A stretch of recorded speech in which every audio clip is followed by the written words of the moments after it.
भाई आज match India जीते या इंग्लैंड जीते, गोयंका जी को तो बुरा लग ही रहा होगा, नहीं? नमस्कार, मैं हूँ V K Singh. Digitally talks India देख रहे हैं आप। पहली इनिंग में भी शुभमन गिल और जायसवाल दो भाई दोनों तबाही थे और दूसरी इनिंग में भी दोनों भाई दोनों तबाही साबित हुए।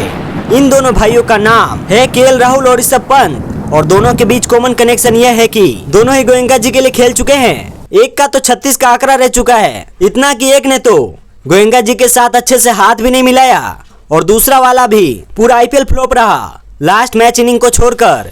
लेकिन इंग्लैंड आते उसने ऐसी तबाही मचाई है जिसको देखकर गोयंका जी सोच रहे होंगे कि मेरी टीम में से क्या कमी थी। लेकिन कोई नहीं गोयंका जी, आपके पहले के और करंट कप्तान दोनों ने मिलकर कम से कम इंडिया के कम से कम उम्मीद तो कायम रखी है, वरना मैच आज ही निपटा कर इंग्लैंड वाले फिल्म देखने निकल जाते। लेकिन आज आखिरी दिन इंग्लैंड को जीतने के लिए चाहिए 350 रन, इंडिया को जीतने के लिए चाहिए 10 विकेट और अगर ये दोनों ही नहीं हो पाया तो टेस्ट मैच ड्रॉ हो जाएगा। आपके हिसाब से इस मैच का रिजल्ट क्या होगा, कमेंट करके बताना। पहले बात कर लेते हैं कि कल के मैच में क्या हुआ था। तो देखो, ये बात तो पक्की थी कि दूसरी इनिंग में टीम इंडिया को बैटिंग कंडीशन इतनी आसान मिलेगी नहीं जितनी पहले इनिंग में मिल गई और इस वजह से हमको बड़ा टोटल लगाना था। लेकिन जब गिल जल्दी आउट हो गए तब लुप लुप शुरू होनी हो गई हम लोगों की।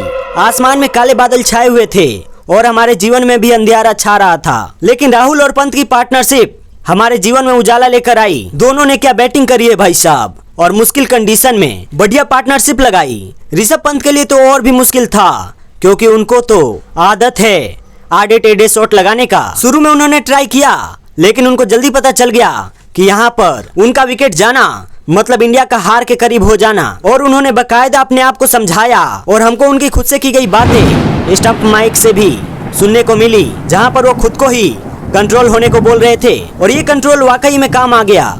जब पहले सेशन में इंडिया ने सिर्फ एक विकेट गंवाया जो कि वाकई में किसी अचीवमेंट से कम नहीं था। पहले सेशन में रन भले ही 2.5 रन प्रति ओवर के हिसाब से आए हो, लेकिन विकेट न जाने की खुशी थी। लंच तक इंडिया ने बनाए 3 विकेट के नुकसान पर 153 और लीड हो गई 159 की।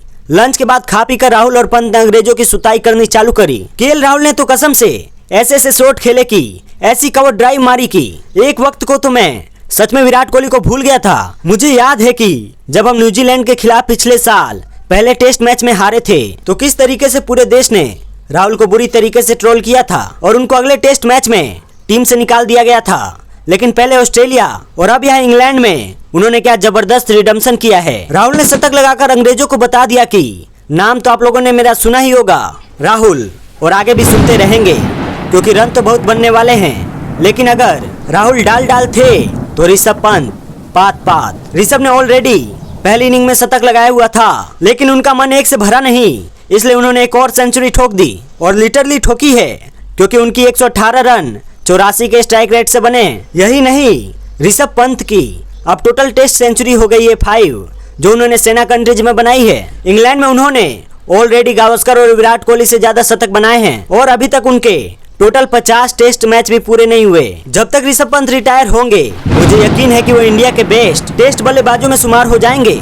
ऋषभ पंत की सेंचुरी लगाने से टीम इंडिया ने एक और रिकॉर्ड ये बनाया कि टेस्ट क्रिकेट के इतिहास में पहली बार एक ही मैच में भारत की तरफ से 5 शतक लगे हैं। 5 सेंचुरीज, 2 ऋषभ पंत, 1 शुभमन गिल, 1 यशस्वी जायसवाल और 1 केएल राहुल ने। लेकिन ऋषभ पंत और केएल राहुल के आउट होने के बाद फिर वही कॉम्प्लेक्स देखने को मिलती है। टीम इंडिया चाहती तो सेफ पोजीशन में आ सकती थी लेकिन आखिर के 6 विकेट मेरे ख्याल से फिर भी 50 रन के भीतर गिर गए, जिसकी वजह से टीम इंडिया 364 पे ऑल आउट हो गई और इंग्लैंड को जीतने के लिए 371 का टारगेट मिला। दिन का खेल जब खत्म हुआ इंग्लैंड ने बिना विकेट खोए 21 रन बना लिए। अच्छी बात यह है कि बुमराह एक बार फिर इंग्लैंड को परेशान करते नजर आ रहे हैं और बुरी खबर यह है कि प्रसिद्ध कृष्णा और सिराज एक बार फिर से बेअसर दिख रहे हैं। क्या एक बार फिर हमें जसप्रीत बुमराह पर ही डिपेंड होना पड़ेगा? क्या लगता है आपको आज के मैच में कोई और बॉलर कमाल करेगा? इस टेस्ट मैच का रिजल्ट क्या रहने वाला है? जो भी हो आपका जवाब कमेंट करके जरूर बताना और जाने से पहले चैनल को सब्सक्राइब जरूर कर लेना। मिलते हैं नए वीडियो में, तब तक के लिए टाटा एंड बाय बाय। जय हिंद, जय भारत।